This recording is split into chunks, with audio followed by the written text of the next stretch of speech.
Hello students, कैसे हैं आप सभी लोग। मैं बहुत अच्छे से और पूरी उम्मीद करता हूं कि आप लोग भी बहुत अच्छे से होंगे। आप सभी लोगों का नमित अरोड़ा क्लासेज में बहुत बहुत स्वागत है।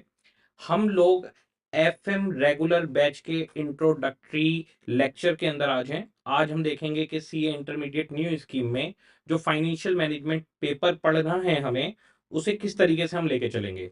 तो इंट्रोडक्टरी लेक्चर के अंदर हम लोग बहुत सिंपल सिंपल सी कुछ बातें करेंगे। आखिर ये पेपर होता क्या है, बच्चे ने पहले पढ़ा हुआ नहीं होता। और बहुत ही आसान पेपर है। आपको एक 50 मार्क्स एग्जाम में दिलवाता है। और पूरी तरीके से न्यूमेरिकल है, थ्योरी पोर्शन बहुत कम है। और 50 मार्क्स आपके बहुत इजीली इसमें आ सकते हैं। तो आज हम लोग जो बातचीत करने वाले हैं, कुछ बच्चे आए होंगे क्लास में नोट्स लेकर, कैलकुलेटर लेकर, पेन लेकर, सब चीजों को साइड में रख दीजिए। आज बस आराम से आपको देखना है कि फाइनेंशियल मैनेजमेंट क्या है। हम लोग इसके लेक्चर्स जो लेंगे, जो पढ़ाई करेंगे, हम किस तरीके से नोट्स बनाएंगे, आखिर फाइनेंशियल मैनेजमेंट क्या है, क्लासेज किस तरीके से चलेंगी, इस तरीके की सारी बातें जो भी बच्चे को कंफ्यूजन हो सकते हैं, वो सारी की सारी चीजें आज हम डिस्कस करने वाले हैं। तो सबसे पहली चीज जो आप सभी के सभी लोग जानते हैं, दैट इज सीए इंटरमीडिएट का सिलेबस। सिलेबस बहुत ही सिंपल रहता है आईसीआई का। हमारे पास दो ग्रुप में, ग्रुप वन और ग्रुप टू, दोनों में तीन तीन पेपर आपके रहेंगे। टोटल 600 मार्क्स के पेपर हैं। एग्रीगेट इंडिविजुअल ग्रुप में 50% लाना होता है और इंडिविजुअल पेपर में 40 मार्क्स लाने होते हैं। 60 मार्क्स अगर आप किसी पेपर में ले आते हैं तो वो एग्जेम्प्ट हो जाता है। तो वो सारी चीजें बेसिक हैं, वो बच्चों को पता होती हैं। पेपर जो ग्रुप वन के अंदर है, वो हमारे पास एडवांस अकाउंटिंग न्यूमेरिकल है। कॉर्पोरेट लॉ हमारे पास ये थेरेटिकल है। टैक्सेशन है तो लॉ, पर आप इसको न्यूमेरिकल बोल सकते हैं। इसके बाद में कॉस्ट एंड मैनेजमेंट अकाउंटिंग पूरा का पूरा न्यूमेरिकल पेपर है। ये आप लोगों ने हम लोगों से ले ही लिया होगा, और अगर नहीं लिया है तो इसे भी ले लीजिए। इसके बाद में ऑडिट हमारे पास थ्योरी रहता है, और फिर हमारे पास आता है financial management and strategic management. हम इसको एफएमएसएम शॉर्ट में बोलते हैं। एफएम पूरा का पूरा न्यूमेरिकल है, इसी का इंट्रोडक्टरी लेक्चर है। और एसएम थ्योरी है, लेकिन न्यूमेरिकल रिलेटेड थ्योरी है। इसके अंदर जो स्ट्रेटेजिक मैनेजमेंट के अंदर सारे कंसेप्ट हैं, वो कहीं ना कहीं न्यूमेरिकल से कनेक्ट हो जाते हैं। तो जब एसएम पढ़ेंगे तो उसकी बात तब करेंगे हम लोग जो यहाँ पर अवेलेबल हैं, वो पेपर नंबर 6 के फाइनेंशियल मैनेजमेंट की इस समय बात कर रहे हैं। इसका इंट्रोडक्शन लेक्चर हम लोगों ने यहाँ पर रखा हुआ है। तो सिलेबस हम लोगों को क्लियर है, 6 पेपर हैं। और हम 6A, इसको 6A बोला गया है, 6A पेपर के लिए यहाँ पर आए हैं। हमारी जो स्टडी पैटर्न रहेगा और जो बुक्स रहेंगी, वो किस तरीके से रहेंगी एफएम के अंदर। तो एफएम के अंदर हमारे पास जो मेन बुक है, वो है प्रैक्टिकल बुक्स। प्रैक्टिकल बुक के अंदर क्या होता है, जितने भी हमारे आईसीआई स्टडी मॉड्यूल के अंदर क्वेश्चन है, एक आता है रिवीजन टेस्ट पेपर, एक आता है मॉक टेस्ट पेपर, एक होते हैं प्रैक्टिस मैनुअल, वो सब के सब यहाँ पर कवर होते हैं।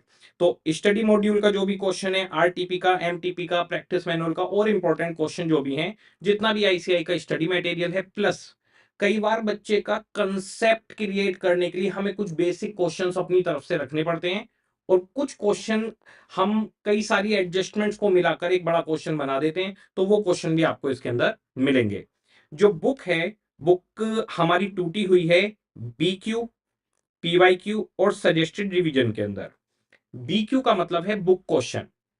बुक क्वेश्चन के अंदर स्टडी मॉड्यूल का जितने भी क्वेश्चन हैं, आरटीपी के, एमटीपी के और प्रैक्टिस मैनुअल के, बाकी जो भी इंपॉर्टेंट क्वेश्चंस हैं, वो सारे के सारे रहते हैं, उन्हें हम बीक्यू बोलते हैं। और बीक्यू के साथ में एग्जाम में जो क्वेश्चन आज तक एफएम के अंदर आए हुए हैं, उसे हमने रखा हुआ है पास्ट ईयर क्वेश्चंस के सेक्शन में, जिसे हम बोलते हैं पीवाईक्यू। तो हर चैप्टर को हमने दो टुकड़ों में तोड़ा हुआ है, बीक्यू और पीवाईक्यू। बीक्यू के अंदर हम लोग जितना भी स्टडी मॉड्यूल में, आरटीपी में, एमटीपी में जितना भी कंटेंट है, वो सब कवर करते हैं। और पीवाईक्यू सेक्शन सेपरेट इसलिए रखा है कि बच्चा जब पूरा चैप्टर सीख लेता है, उसके बाद उसे पता होना चाहिए आखिर एग्जाम में क्या पूछा जाता है, कैसे पूछा जाता है, आईसीआई किस तरीके से पूछता आ रहा है। मैं आपको बता दूं, आईसीआई का एक पैटर्न है, वो उन्हीं क्वेश्चन को रिपीटेड बेसिस पे पूछता है। तो जब आप पीवाईक्यू वाले सेक्शन को करते हैं, तो आपके अंदर एक गजब का कॉन्फिडेंस आ जाता है। इसके बाद में हमारे पास रहता है सजेस्टेड रिवीजन। तो पहले मैं आपको एफएम की बुक दिखाता हूं कि आखिर किस तरह से चलेगी प्रैक्टिकल। ये हमारे पास आ गया। एक बार इंडेक्स देख लेते हैं। इंडेक्स के अंदर ये इंट्रोडक्शन वाला लेक्चर जो हमारा चल रहा है, वो आपकी बुक के अंदर है, तो आपको कुछ लिखना नहीं है आज। ये सारे पेजेस जो आज मैं आपके सामने लिए बैठा हूं, वो आपके पास हैं बुक के अंदर। इसके बाद में हमारे पास टोटल 10 चैप्टर्स में पूरा का पूरा कोर्स डिवाइडेड है। तो 10 चैप्टर्स हो गए, किसी से 5 नंबर का क्वेश्चन आएगा, किसी से 10 का आएगा, तो 5 टू 10 मार्क्स की एक एवरेज वेटेज सारे के सारे चैप्टर्स की रहती है। उसके बाद कुछ present value, future value tables हैं वो रहेंगी। ये हमारे पास इंडेक्स रहेगा। अब आ जाते हैं, हम पहला जो चैप्टर है हमारे पास EBIT EPS analysis. Study module में एक चैप्टर है कैपिटल स्ट्रक्चर। उस चैप्टर के अंदर एक तो कैपिटल स्ट्रक्चर थ्योरीज हैं और एक ईबीआईटी ईपीएस एनालिसिस है। दोनों अलग अलग चीजें हैं, तो हमने दोनों चैप्टर्स को तोड़ दिया है। तो ये कैपिटल स्ट्रक्चर का ईबीआईटी ईपीएस एनालिसिस चैप्टर है। इसके अंदर हम देखेंगे कि बीक्यू पीवाईक्यू किस तरीके से रहते हैं। देखिए, हमारे पास सबसे पहले बुक के अंदर जो भी कंसेप्ट होगा, जैसे कोई कंसेप्ट है ईपीएस एंड एमपीएस, तो उस कंसेप्ट का नाम होगा। फिर उस कंसेप्ट के ऊपर आपको बीक्यू मिलेंगे कि भाई इस तरीके से क्वेश्चन है, BQ2, BQ3, ये सब study module, RTP, MTP, practice manual और इंपॉर्टेंट क्वेश्चन है। इसके बाद में जब ये जैसे मान लीजिए कंसेप्ट खत्म हो गया, इसके क्वेश्चन खत्म हो गए, उसके बाद में कोई दूसरा कंसेप्ट चालू होगा जैसे इंडिफरेंस पॉइंट, अब उसके क्वेश्चन चलेंगे। तो बीक्यू इस तरीके से डिजाइन रहेगा। इसके बाद में जब बीक्यू वाला सेक्शन पूरा खत्म हो जाएगा, फिर हमारे पास सेक्शन आएगा पीवाईक्यू। ये आ गया पास्ट ईयर क्वेश्चन, ये सेक्शन अलग रहेगा हमारे पास। तो हमारे पास पीवाईक्यू जैसे आ गए आपके पास कि भाई पीवाईक्यू 1 1999 में कितने नंबर का आया, पीवाईक्यू 2 ये 2002 में आया। इस तरीके से पास्ट ईयर क्वेश्चन जितने भी अभी तक के हैं वो सारे के सारे आपको यहाँ पर सेपरेट मिल जाएंगे। सर क्लास में बीक्यू होंगे या पीवाईक्यू होंगे? आंसर इज क्लास में बीक्यू और पीवाईक्यू दोनों होंगे। हम क्लास में दोनों चीजें करवाएंगे। क्लास किस तरीके से चलेगी वो भी मैं आपको बताऊंगा। तो जैसे ही बीक्यू और पीवाईक्यू हमारे पास खत्म हो जाएंगे, उसके बाद में हमारे पास आता है एक सजेस्टेड रिवीजन। सजेस्टेड रिवीजन क्या चीज है?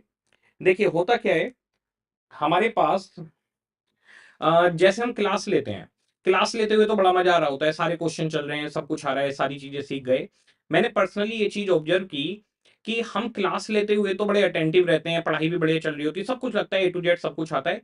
लेकिन जब हम आगे बढ़कर एग्जाम के पास में पहुंचते हैं तो उठा के देखते हैं, तो हम अपनी राइटिंग को देख के कह रहे होते हैं क्या ये हमने ही लिखा था, क्या ये चैप्टर हमने कभी पढ़ा भी है, सब कुछ भूल जाते हैं। तो हमने एक रिवीजन स्ट्रेटेजी बना रखी है। दूसरी चीज क्या हुई, सीए इंटरमीडिएट में मैंने फील की कि जैसे मेरे पेपर थे, तो पेपर से पहले मैंने क्वेश्चन सेलेक्ट नहीं किए। अब एग्जाम से पहले मैं ये कंफ्यूज हो गया कौन से क्वेश्चन करके जाऊं और कौन से ना करके जाऊं। और 1.5 डेज के अप्रोक्स का टाइम होता है, तो ये मैं कंफ्यूज हो गया कि उस 1.5 डेज में आखिर में करूं तो करूं क्या। तो फिर मैं समझ गया कि भाई बच्चों को, स्टूडेंट्स को पहले से ही रिवीजन स्ट्रेटजी बनाकर चलनी चाहिए। मैंने फाइनल में सेम फॉलो किया और वो फायदा भी दिया। ये बिल्कुल वही सजेस्टेड रिवीजन है जो मैंने अपने फाइनल के रजिस्टर्स में बनाया था इंटर से सीख लेने के बाद। तो आप लोगों को वो इंटर में पहले मिल जाएगा। इसीलिए तो कहते हैं कि बड़ों का एक्सपीरियंस हमेशा बच्चों के काम आता है। तो यहां पर मैंने किस तरीके से सजेस्टेड रिवीजन की टेबल बनाई हुई है, जब चैप्टर चलेगा मैं तब भी बताऊंगा, पर अभी भी एक आइडिया देना है। यहां पर जैसे बीक्यू वाले क्वेश्चन है उनकी नंबरिंग आ गई।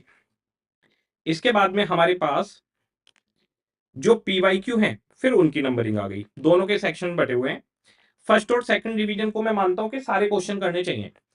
बच्चा पूछते हैं सर राइटिंग में करने हैं सारे क्वेश्चन या ऑडिट करना है? देखो, अगर आपकी राइटिंग प्रैक्टिस वीक है तो सारे राइटिंग में करो, और अगर आपकी राइटिंग प्रैक्टिस परफेक्ट चली गई है तो फिर ऑडिट कर लो सारे क्वेश्चंस का, कुछ क्वेश्चंस उसमें से राइटिंग में कर लो जिससे हाथ सेट रहे। वो चैप्टर के साथ में आपको बताता चलूंगा स्ट्रेटजी। फिर थर्ड फोर्थ फिफ्थ रिवीजन के लिए कुछ अलग क्वेश्चन टिक किए हुए हैं। फिर रिवीजन ड्यूरिंग एग्जाम, ये वो वाला टाइम है वो जो 1.5 दिन हमें मिलता है, उसमें मैंने ऐसे क्वेश्चन सेलेक्ट किए हैं जिसमें हर तरीके का कंसेप्ट आ जाए, इसके बाहर से क्वेश्चन नहीं आता। आप इसे अपने तरीके से भी बना सकते हो। दूसरा है यहां पर ऑब्जर्वेशन और की पॉइंट। ऑब्जर्वेशन और की पॉइंट है, जब बच्चा रिवीजन करता है फर्स्ट टाइम में वो यहां पर नोट करेगा। जैसे मान लो क्वेश्चन नंबर 6 है, हमारे साथ में दो चीजें होती हैं। एक तो होता है एरर एरिया। आप लोगों ने ये चीज ऑब्जर्व की होगी जैसे मैथ में या किसी भी चीज में, कि हमसे जहां पर गलती होती है, जब हम अगली बार क्वेश्चन करते हैं कुछ दिनों के बाद तो भी गलती वहीं पर होती है। अगर मान लीजिए हम कैश और क्रेडिट सेल को तोड़ना भूल गए थे, तो अगली बार भी हम वही चीज भूलेंगे। यानी इंसान का एरर एरिया सेम होता है। तो जैसे मान लो BQ6 में आपका एरर एरिया है क्रेडिट सेल, तो यहां पर आप अपने एरर एरिया को लिख लेंगे कि ये मेरा एरर एरिया है और मुझे इसको स्ट्रॉन्ग करना है। तो जब भी आप रिवीजन करेंगे आपको दिमाग में रखना है कि मेरे को क्रेडिट सेल को नहीं भूलना, वो मैं गलती करूंगा, और सेम चीज आपको एग्जाम में भी याद आ जाएगी, फिर कह रहे मेरे को क्रेडिट सेल को नहीं भूलना है। तो ये इस तरीके से आपका काम करेगा। दूसरा, मान लो आपको कोई इंपॉर्टेंट पॉइंट लगता है, जैसे क्वेश्चन नंबर 10 में आपको लगा कि भाई इसके अंदर प्रीफरेंस डिविडेंड कोई चीज है जो इंपॉर्टेंट पॉइंट है, इंपॉर्टेंट एडजस्टमेंट है, तो वो भी आप यहां पर लिख सकते हैं। तो यहां पर एरर एरिया और इंपॉर्टेंट एडजस्टमेंट्स आप मेंशन कर देंगे, रिवीजन में आपके लिए बहुत आसानी हो जाएगी। इसके बाद मैंने एक रखा है page number of practical register. Page number of practical register क्या है? आपको दो रजिस्टर बनाने हैं, उसमें से एक रजिस्टर प्रैक्टिकल रजिस्टर होगा जिसमें हम सारे न्यूमेरिकल्स करेंगे, ठीक है। तो प्रैक्टिकल रजिस्टर पे आप नंबरिंग कर देंगे 1 2 3 4 इस तरीके से। ये क्यों करवा रहे हो सर? इसमें बेटा आपके मुश्किल से 5 to 7 मिनट लगेंगे, बहुत ज्यादा तो 10 मिनट। 10 मिनट में सारी नंबरिंग हो जाती है। अब आपने नंबरिंग कर ली। अब क्या हुआ, आपका जैसे पहला क्वेश्चन है वो सेकंड पेज पर है, दूसरा फोर्थ पर है, ये एट्थ पर है, ऐसे ही चलते चलते चलते चलते ये क्वेश्चन 25th पेज पे है, ऐसा मान लेते हैं। अब एग्जाम से एक दिन पहले आप रिवीजन करने बैठे, आपने बुक में क्वेश्चन निकाला BQ10।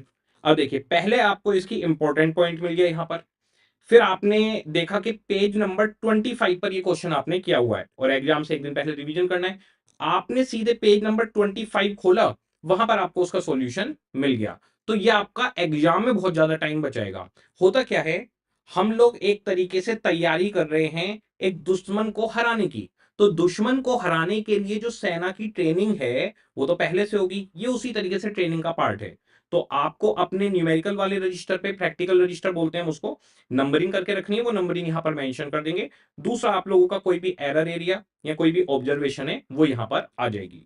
तो ये हमारे पास रहा BQ, PYQ और सजेस्टेड रिवीजन। ठीक है जी, यहां पर आ जाते हैं हम वापस। तो बुक के अंदर हमारे पास प्रैक्टिकल बुक्स की अगर हम बात करें तो BQ, PYQ और सजेस्टेड रिवीजन है, वो हमें समझ में आ गया कि बुक इस तरीके से डिजाइन है।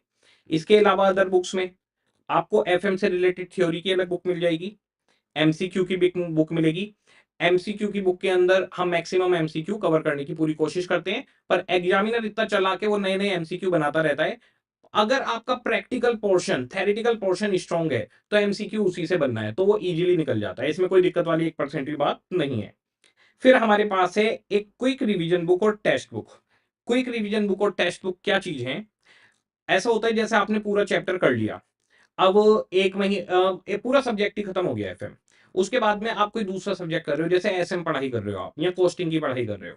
उस टाइम पे आपको लगा कि अब ना FM का रिवीजन कर लेते हैं, लेकिन सब्जेक्ट उठाते हुए आपको डर लगता है, उसके चैप्टर्स को कैसे करें उस चीज से आपको डर लगता है। उसके लिए है quick revision book. Quick revision book क्या करती है, हर चैप्टर को शॉर्ट में, समराइज वे में आपको एकदम से रिकॉल करवा देती है। तो यहां पर क्विक रिवीजन बुक ऐसे दिखेगी कुछ, ये आपकी क्विक रिवीजन बुक आ गई। यहां पर जैसे EBIT EPSC चैप्टर था, तो ये चैप्टर 3 to 5 पेज के अंदर आपको मिल जाएगा। तो यहां से स्टार्ट हुआ EBIT EPS, इसके अंदर जितने भी कंसेप्ट, फॉर्मूले, इसकी जो भी टेबल्स किस तरह से बनती हैं, इसके स्टेटमेंट कैसे होते हैं, इसमें कोई ग्राफ है, कोई ओपिनियन है, वो सारी चीजें आ गई। 5 पर ये चैप्टर पूरा खत्म हो गया। तो आपने जैसे ही इसको देखा, आपको पूरा EBIT EPS रिकॉल हो जाएगा। मैं हर चैप्टर के बाद भी आपको इसे रिवाइज करवाने के लिए इस्तेमाल करूंगा। तो जैसे ही चैप्टर खत्म होगा मैं इससे आपको रिवाइज भी करवाया करूंगा पूरा चैप्टर। ये 5 to 7 मिनट्स में पूरा का पूरा एक चैप्टर खत्म हो जाता है इसके अंदर। इसके बाद में हमारे पास है टेक्स्ट बुक। आप लोगों को मैंने इंडेक्स में दिखाया था कि हमारे पास कितने चैप्टर हैं, 1 से लेकर 10 तक, 10 चैप्टर में हमारा पूरा FM डिवाइडेड है। तो हमने टेक्स्ट बुक बनाई है। टेक्स्ट बुक इस तरीके से है, जैसे आपका पहला चैप्टर हो गया तो पहले चैप्टर का टेस्ट दे दो, फिर दूसरा चैप्टर हो गया, दूसरे का टेस्ट दे दो। इस तरीके से आपके 10 के 10 चैप्टर के चैप्टर वाइज टेस्ट हैं। अब जी हमारा तो पूरा सिलेबस ही पूरा हो गया। उसके बाद 50-50 मार्क्स के दो टेस्ट आपको और बड़े मिल जाते हैं। उसके अलावा जो भी कोई लेटेस्ट एग्जाम पेपर या कुछ होता है वो भी हम टेस्ट की तरह से इस्तेमाल कर सकते हैं। तो ये हमारे पास सारी की सारी बुक्स हो गई। एक प्रैक्टिकल बुक हो गई BQ PYQ और सजेस्टेड रिवीजन में बटी हुई। अदर बुक्स में थ्योरी बुक आपके पास, MCQ बुक, क्विक रिवीजन और टेस्ट बुक हो गई। हमारा जो न्यूमेरिकल करते हुए चलेगा जो पूरा मेजर पोर्शन, वो प्रैक्टिकल बुक के साथ, क्विक रिवीजन बुक के साथ और हर चैप्टर के बाद टेस्ट देना होगा। ये बुक हमारी मेजर चलेंगी। MCQ और थ्योरी बुक सबसे लास्ट में हमारे काम में आएंगी। बुक्स के बाद में अब हम लोग आते हैं कि आखिर ये जो बुक है हम लोग क्लास किस तरीके से करेंगे और डाउट कैसे पूछेंगे, ये दो चीजें आती हैं। तो आप लोग दो रजिस्टर बनाएंगे, दो रजिस्टर आपको लेके आने हैं, वो कल से कैरी करेंगे आप। एक प्रैक्टिकल का होगा जिसमें हम न्यूमेरिकल्स करेंगे। इसके अंदर BQ एंड PYQ दोनों होंगे। इसमें क्लास वर्क एंड होमवर्क दोनों इसी रजिस्टर के अंदर चलेगा। ये हमारा जितना भी न्यूमेरिकल पोर्शन है वो इस रजिस्टर में चलेगा। आप 400 पेज का एक रजिस्टर ले सकते हैं और 200 पेज के दो रजिस्टर ले सकते हैं। तो 200 इंटू 2 है ये, तो दो रजिस्टर ले लीजिए या फिर एक 400 पेज का। अच्छा, ये रजिस्टर कैसा दिखेगा वो बताऊंगा मैं आपको भी। एक रजिस्टर आपके पास रहेगा, एक नोटबुक रहेगी कंसेप्ट के नाम से। कंसेप्ट वाली बुक के अंदर हम हर चैप्टर का जो भी कंसेप्ट्स हैं वो सारे कंसेप्ट्स प्लस उनके ऊपर न्यूमेरिकल एग्जांपल्स करेंगे। तो पहले हम लोग क्या करते हैं, हमेशा कंसेप्ट बिल्ड करते हैं। जो भी चैप्टर पढ़ने वाले हैं वो चैप्टर क्या कहता है, उसकी टर्म्स क्या कहती हैं, उसके स्टेटमेंट कैसे बनते हैं, उसके सारे एग्जांपल्स करेंगे कंसेप्ट के रजिस्टर में।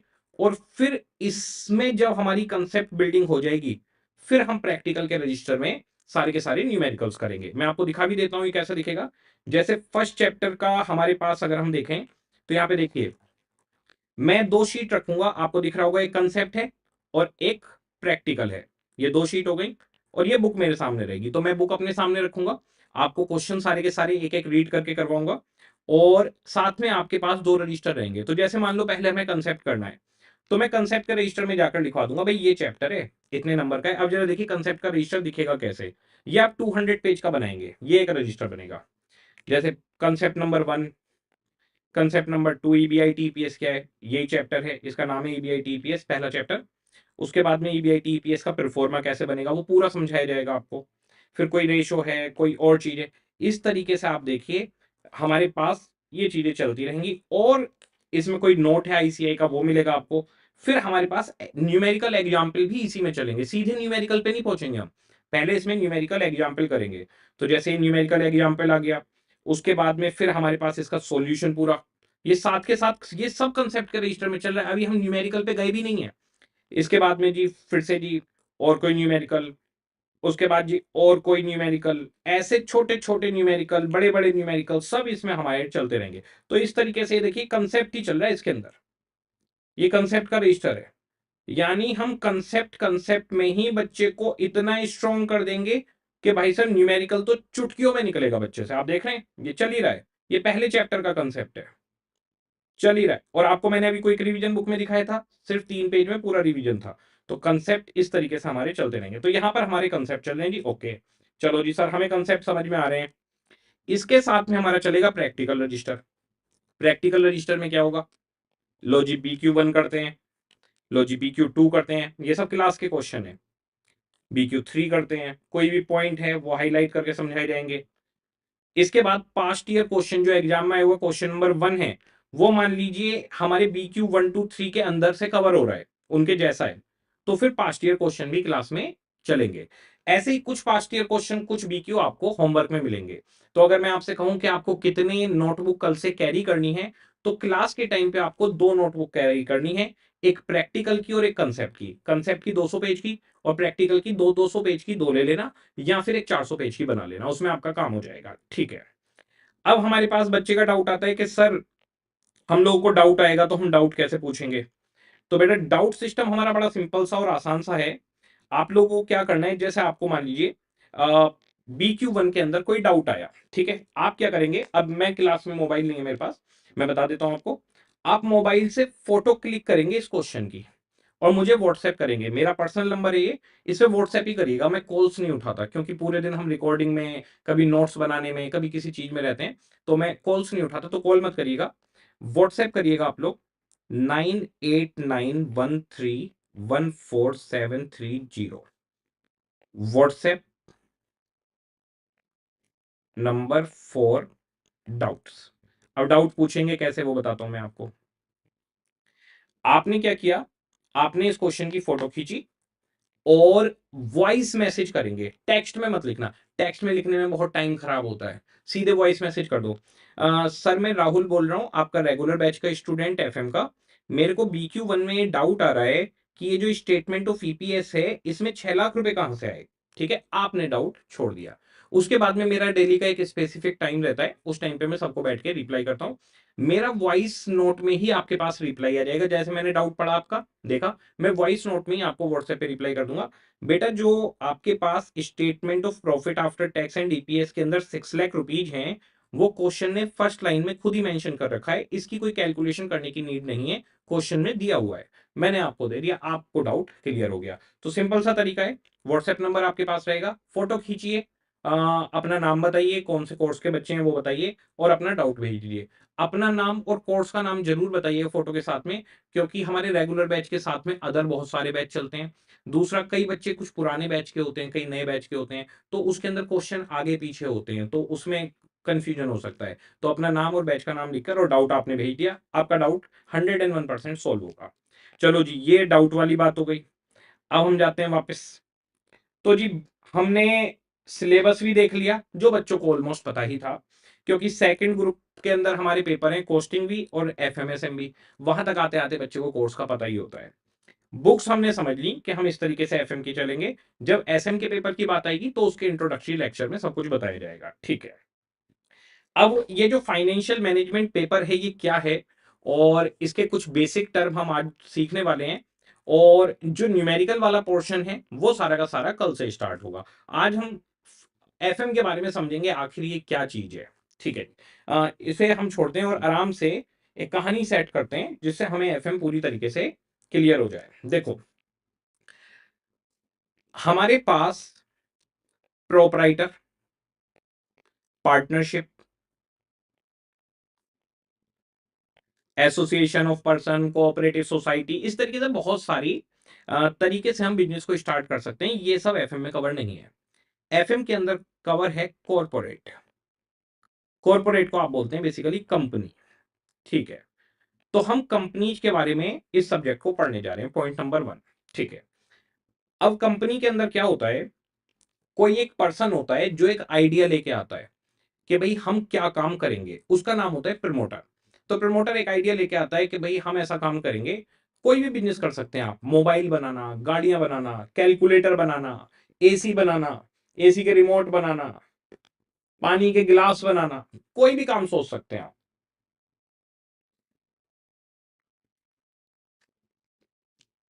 ठीक है जी, हमने एक आइडिया ले लिया कि भाई हम क्या करेंगे, कैलकुलेटर बनाते हैं, ठीक है। कैलकुलेटर बनाने की फैक्ट्री सेटअप करेंगे।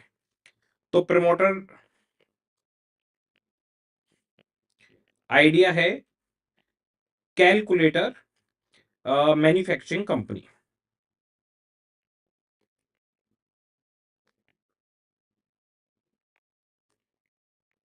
हमें ये काम करना है जी, ओके। बहुत अच्छी बात है, आपने कैलकुलेटर मैन्युफैक्चरिंग कंपनी स्टार्ट की। अब कैलकुलेटर मैन्युफैक्चरिंग कंपनी जब आपने स्टार्ट की, तो आपको कंपनी स्टार्ट करने के लिए कुछ मशीनों की जरूरत पड़ेगी। तो यहां पर हम लिखते हैं बिजनेस, आपको कुछ नहीं लिखना, ओके। ये बिजनेस आइडिया आ गया। बिजनेस के अंदर एक होता है एप्लीकेशंस ऑफ फंड।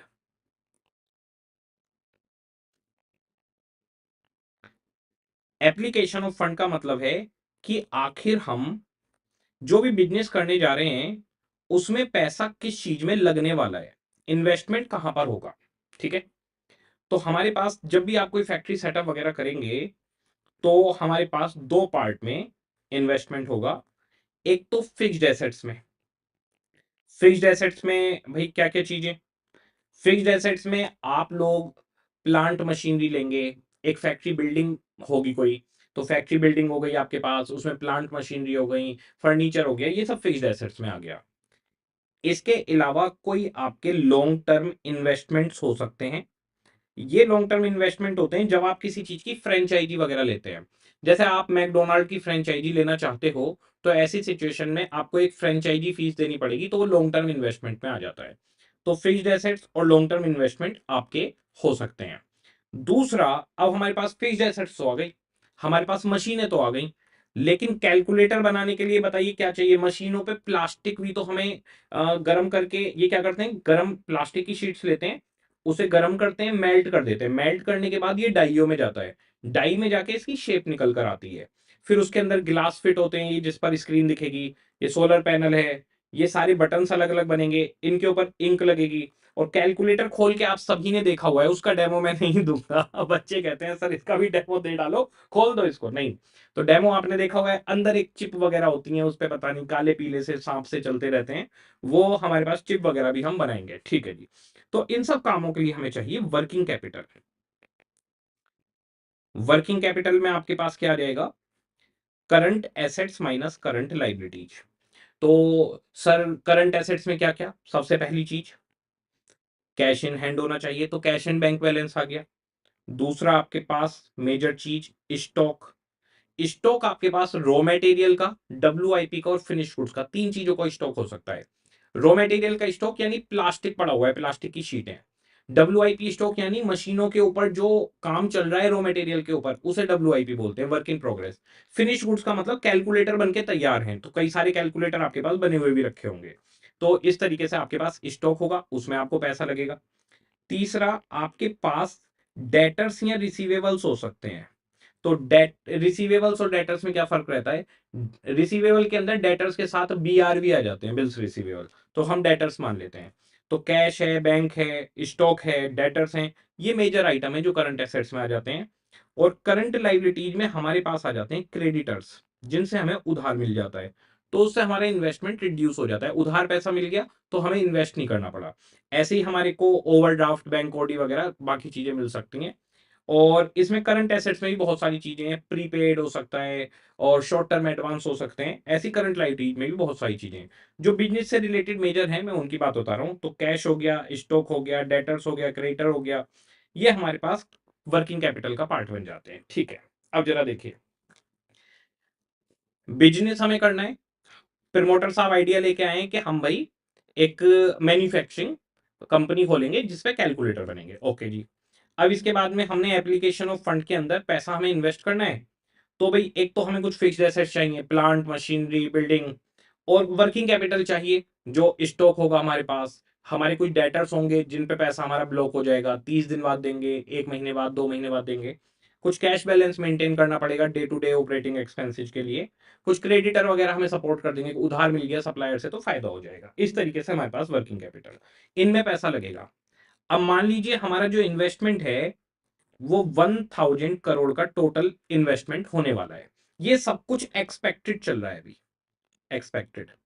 अभी हम कागज पे वर्क कर रहे हैं कि भाई इस तरीके से होगा। तो 1000 करोड़ की जरूरत पड़ेगी, जिसमें से जो ये फिक्स्ड एसेट्स और लॉन्ग टर्म इन्वेस्टमेंट है, 800 करोड़ रुपया तो हमारे इसमें लग जाएगा।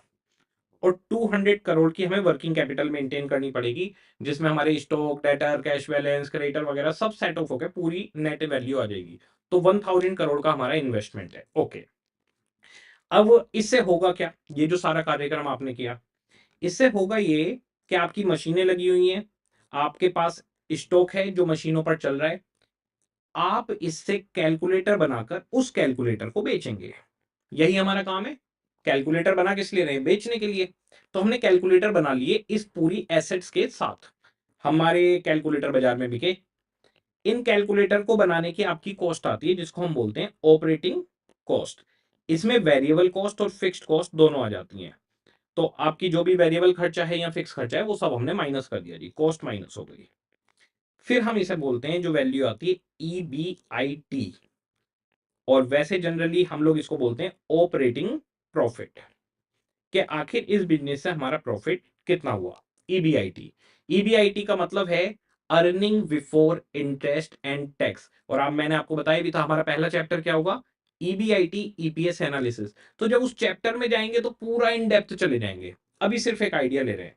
तो हमारा ऑपरेटिंग प्रॉफिट ये आ गया, तो सेल करिए आपने, उसमें से खर्चे माइनस किए, प्रॉफिट निकल कर आ गया। ये हमारा बिजनेस भाई चल रहा है इस तरीके से। चलो जी, ये तो यहाँ की बात हो गई।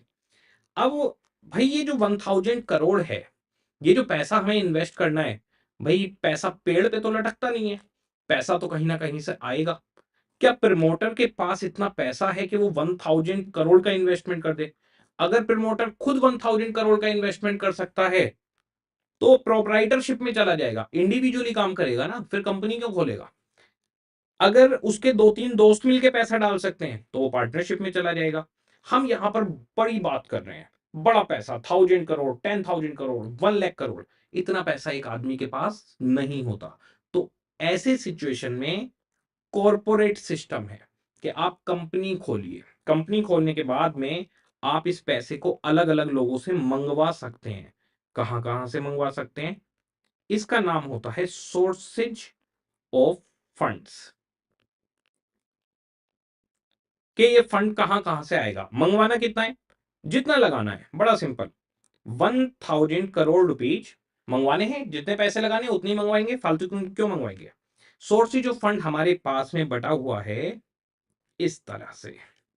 सबसे पहला सोर्स है इक्विटी, शेयर कैपिटल। तो इक्विटी शेयर होल्डर से आप पैसा मंगवा सकते हैं। और दूसरा फिर है प्रीफरेंस शेयर्स, तो प्रीफरेंस शेयर कैपिटल आप मंगवा लीजिए। और तीसरा है डेट। डेट के अंदर आ जाते हैं लोन, वो डिवेंचर भी हो सकता है, डिवेंचर अनसिक्योर्ड होते हैं, अनसिक्योर्ड लोन है वो। और आप बैंक से लोन ले सकते हैं, तो डिवेंचर, बैंक टर्म लोन, इस तरीके से आप लोन ले सकते हैं। इन तीनों की एक अलग अलग नेचर है। ये हमारे पास तीन सोर्स रहते हैं, एक तो इक्विटी फंडिंग है, एक प्रीफरेंस शेयर्स से फंडिंग है, और एक डेट फंडिंग है। जो डेट फंडिंग होती है उसके बड़े क्लियर रूल रहते हैं। वो कहता है डेट, तुम्हारा प्रॉफिट हो या ना हो, मुझे मेरी पेमेंट करोगे। उस पेमेंट को नाम दिया गया है इंटरेस्ट। तो इनको इंटरेस्ट चाहिए, इररेस्पेक्टिव ऑफ प्रॉफिट और लॉस। तुम्हारा फायदा हो या नुकसान हो, इन्हें पैसा चाहिए ही चाहिए। अब मुझे एक बात बताइए, हम लोग तीन दोस्त मिलके काम कर रहे हैं, ठीक है। दो दोस्त कह रहे हैं कि प्रॉफिट होगा तो उठाएंगे, नहीं होगा तो नहीं उठाएंगे। और एक दोस्त कह रहा है प्रॉफिट हो या लॉस हो, मुझे तो अपना हिस्सा चाहिए ही चाहिए। तो अगर कोई ऐसा बंदा है, क्या उसे डिसीजन मेकिंग में शामिल किया जाएगा?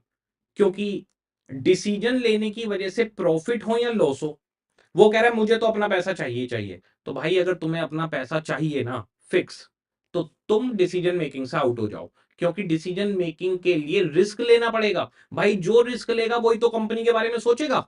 आप सोच के देखिए, जिसका रिस्क ही नहीं है, जिसको पता है मुझे तो मिलना ही मिलना है, डिसीजन सही हो जाए तो भी ठीक, नहीं हो तो भी ठीक, ऐसे बंदे को डिसीजन मेकिंग में नहीं लिया जाता। डिसीजन मेकिंग में सिर्फ कंसर्न पार्टी आती हैं, जिनके डिसीजन लेने से गलती होने पर उन्हें भी उसका भुगतान करना पड़े। यहां तो डिवेंचर कहते हैं, बैंक कहता है मुझे मेरा ब्याज दो, तुमने पैसा लिया है, तो ये डिसीजन मेकिंग में नहीं आते। ओके, तो क्या इनका कंट्रोल है? अगर हम बात करें बिजनेस के ऊपर, कोई कंट्रोल? इनका कोई कंट्रोल नहीं है, बिजनेस ये नहीं चलाते। अच्छा, क्या बिजनेस के लिए ये रिस्की है? यस, ये रिस्की है। पूछिए कैसे? कमाओ या ना कमाओ, इस कंपनी को मान लो, इस कंपनी का नाम है X Y Z limited. X Y Z limited की कमाई हो या ना हो, प्रॉफिट हो या ना हो, मान लीजिए जो प्रॉफिट है ये जीरो है, और इंटरेस्ट देना है 100 करोड़ रुपए, तो भी देना पड़ेगा, अपनी जेब से देना पड़ेगा। अपनी जेब से कौन देगा? अभी आएंगे उन दोनों पर, शेयर होल्डर्स देंगे। तो भाई कंट्रोल तो इसका कुछ भी नहीं है। क्या ये कंपनी के लिए रिस्की है? यस, ये रिस्की इन्वेस्टमेंट है। ठीक है भाई, कंट्रोल नहीं करेगा लेकिन रिस्की है। रिस्की क्यों? क्योंकि पेमेंट लेके जाएगा। ठीक है।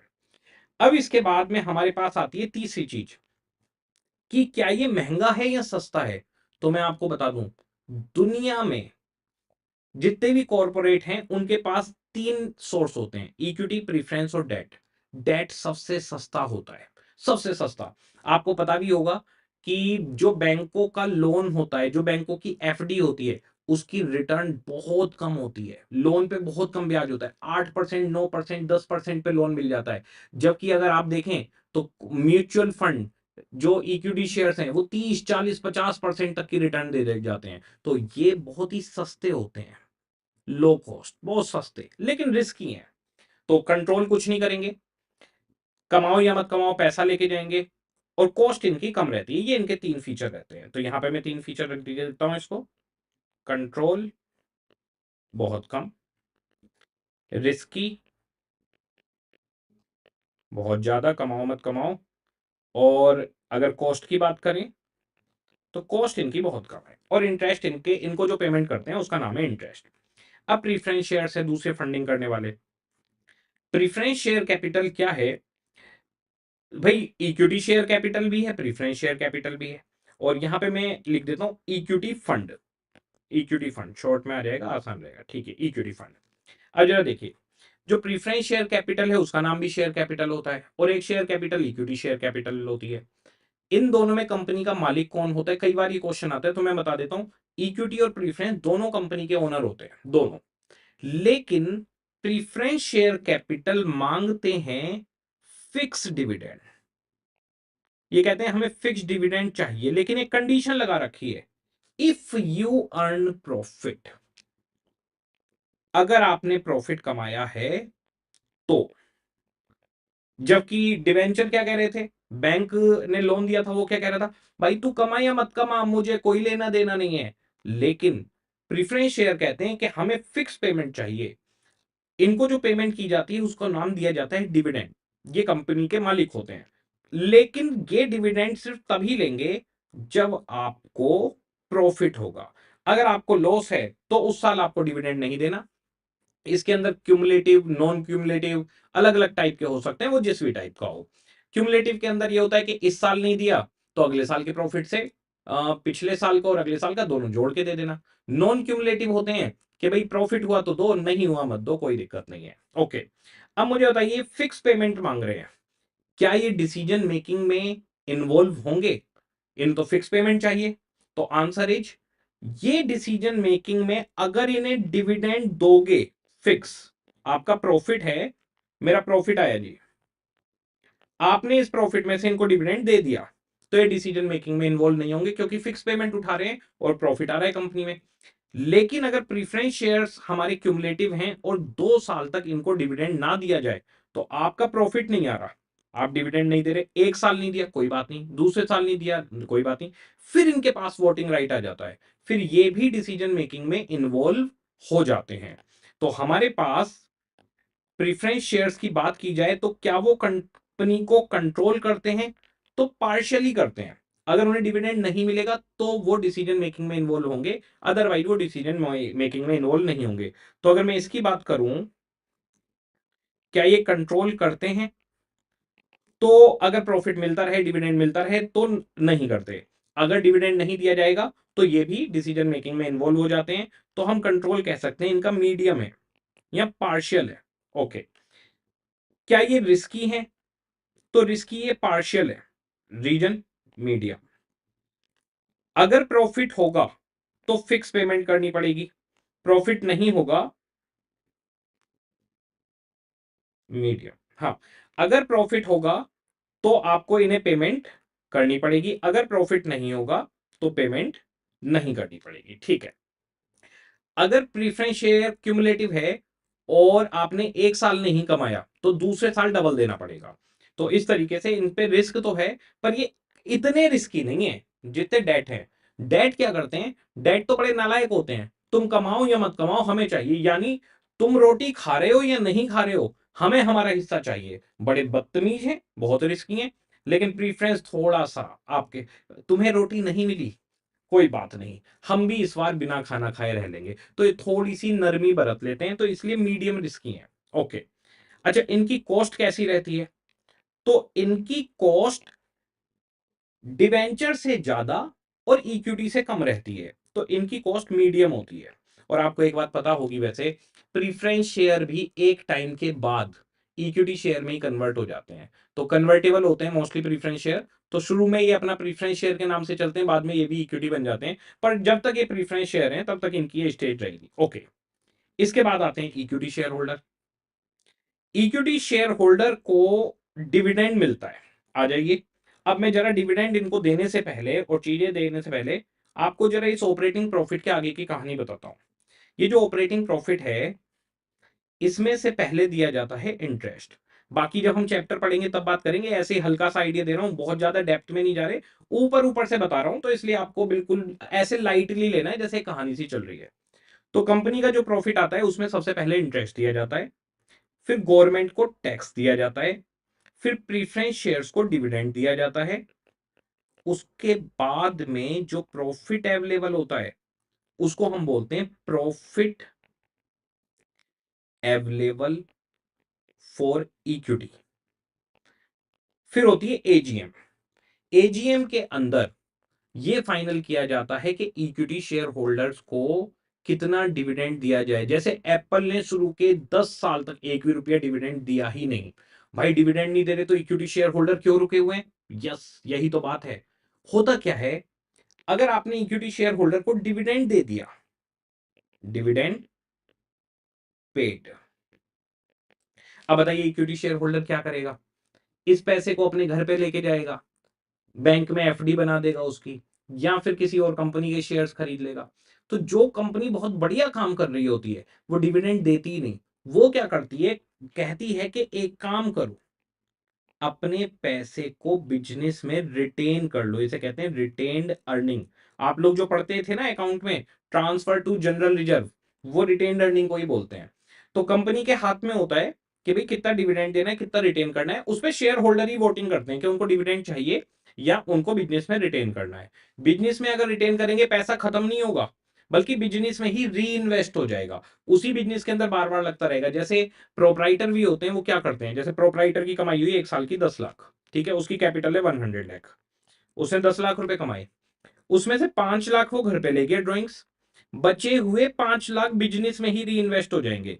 अब उसकी कैपिटल 105 लाख हो जाएगी। तो उसकी कैपिटल धीरे धीरे बढ़ती रहती है। आप लोग क्या करते थे इंडिविजुअल की अकाउंटिंग में, कैपिटल के अंदर प्रॉफिट को ऐड कर देते थे और ड्रॉइंग्स को माइनस।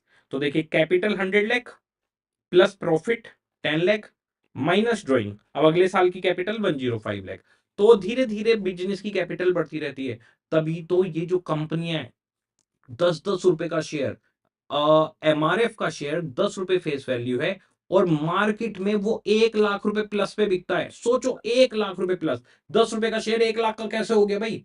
उसका प्रॉफिट वो बिजनेस में लगाते रहे लगाते रहे लगाते रहे, धीरे धीरे उनकी कैपिटल बढ़ती रही। फेस वैल्यू चेंज नहीं होती पर मार्केट वैल्यू चेंज हो जाती है। तो ये कंपनी का अपना डिसीजन रहेगा कि वो डिविडेंड दे या ना दे। ओके, ठीक है। अब हमारे पास इक्विटी फंड के लिए इनको डिविडेंड दिया जाता है और इनका एक हिस्सा रिटेन भी किया जा सकता है। तो इक्विटी फंड से जो पैसा आता है वो दो तरीके से आता है। एक इक्विटी शेयर कैपिटल प्लस जो पैसा आपने रिटेन किया वो भी तो फंडिंग हो गई। जो पैसा बिजनेस में रोक लिया, री इन्वेस्ट कर दिया, वो भी फंडिंग है। तो रिटेन्ड अर्निंग, इनके थ्रू दो आपकी फंडिंग आएंगी। तो इक्विटी से दो फंडिंग आएंगी, एक शेयर कैपिटल जब इशू होती है तब, और दूसरा हर साल थोड़ा थोड़ा प्रॉफिट रिटेन करके री इन्वेस्ट कर सकते हो बिजनेस के अंदर, retain earning. Preference share capital सीधा सीधा पैसा पकड़ाते हैं, डिवेंचर भी सीधा पैसा पकड़ाते हैं। डिवेंचर बदले में इंटरेस्ट लेके जाते हैं, प्रीफरेंस शेयर डिविडेंड लेके जाते हैं, और इक्विटी शेयर्स एजीएम में बैठ के डिसाइड करते हैं कि कितना डिविडेंड लेके जाना है और कितना बिजनेस के अंदर रोकना है। बाकी ये जो प्रॉफिट फॉर इक्विटी है ये पूरा का पूरा इक्विटी शेयर होल्डर का है। जितना भी प्रॉफिट है उन्हीं का है। वो घर ले जाना चाहे तो कैश में घर ले जाओ, घर नहीं ले जाना तो बिजनेस में री इन्वेस्ट कर दो, बाद में विड्रॉ कर लेना, पैसा उन्हीं का है। मालिक, असली मालिक जो बोले जाते हैं वो इक्विटी शेयर होल्डर होते हैं। इनका अगर मैं बात करूं बिजनेस में कैसा कंट्रोल है, अरे तो यही तो सारे डिसीजन लेते हैं, इनके पास वोटिंग पावर है, कंट्रोल सबसे हाई इनके पास है। अगर बात की जाए क्या ये कंपनी के लिए रिस्की है, बिल्कुल भी नहीं। क्यों?